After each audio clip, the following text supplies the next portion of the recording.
This is the Big O Show. This is the Big O Show.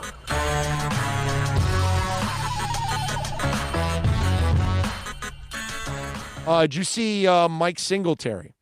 Mike Singletary was that guy that had an incredible NFL career. He was highly respected as a player, as a leader, the intense eyes, all of that. Became a coach, and obviously because of his character, his attitude, he was a guy that everybody gravitated to. And I think we all wanted to see the natural progression of him becoming a great coach. But like most great players, they end up failing becoming great coaches because it's really, really hard to be a great player and a great coach.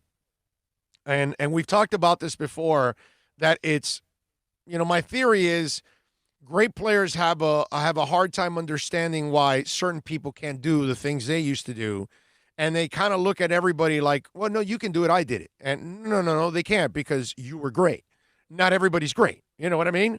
A lot of us can do a lot of things, but, there's only a few of us that can do some really, really special things. You know what I'm saying? And maybe you can do special things in certain parts of your life, right?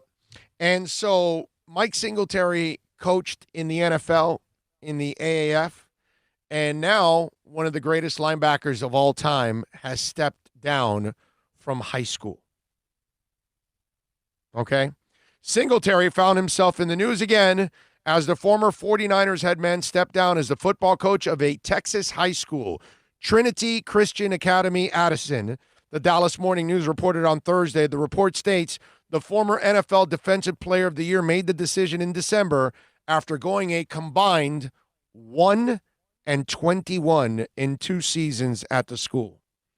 0-11 this past season in 2019. I would have never have guessed that record. None of us would have ever guessed anything like this for Mike Remember, Singletary. he's the one that sends Vernon Davis.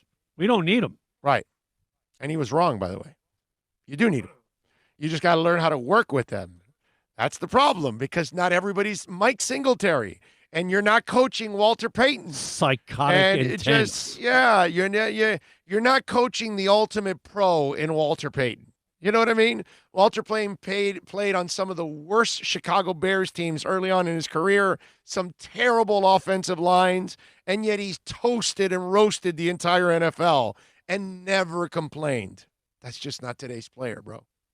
Today's player is about me. It's about my brand. It's about getting some, getting in the highlights. It's all about, and you got to learn how to balance all of this if you're a head coach.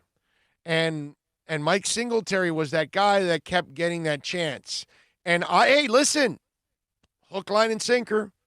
I'm one of them. No, Singletary's got to be a great head coach. No, yeah, he can't be the problem. It's got to be Vernon Davis. It's got to be the players. It's got to be. And we kind of have learned over the years that Singletary was a problem. He's just not a good coach. He never was a good head coach.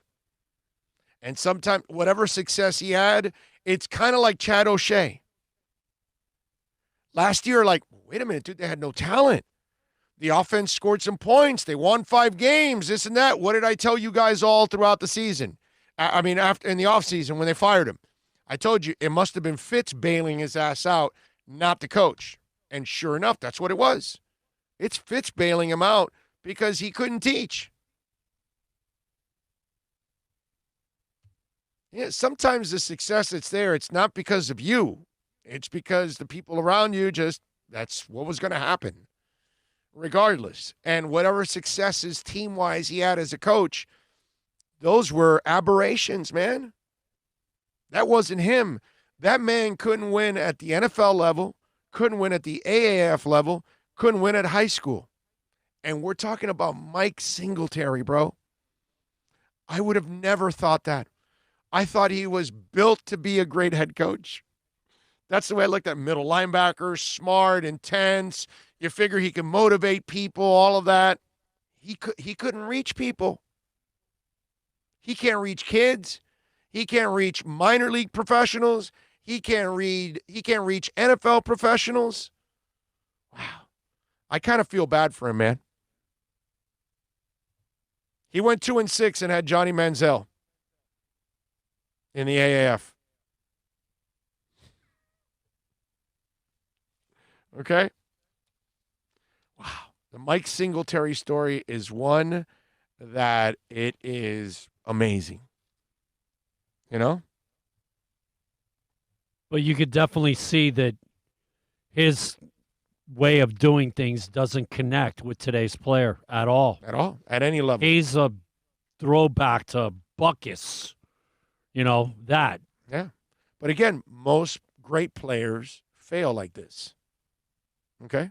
Just most of them. Yeah, rare. It's rare. It's so rare that a great player becomes a great coach. It's so rare, man. There's only a few examples. It's weird. It's normal. What Mike Singletary has gone through, it's normal. Magic Johnson wanted no part of it. Kareem Abdul-Jabbar wanted no part of it. It's happened so many times over the years. Bird got into the playoffs, but he was there for what, about a half a second? But he did pretty good.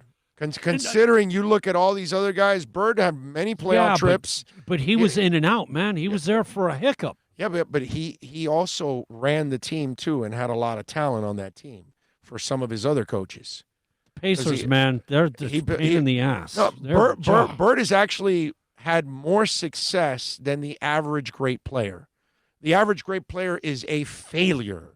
True. I can't. I'm just saying, even as successful as he was there for a half a second. But man, as a coach, he had some success. He even made the playoffs.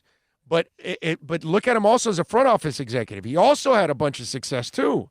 So that what I'm saying is, all those teams that gave Miami trouble, those were his teams. The Pacers, man. Okay, God, so always. Give Bird a little love. He's actually one of the few that actually had some success. You know what I mean? But again, most guys, it's failure.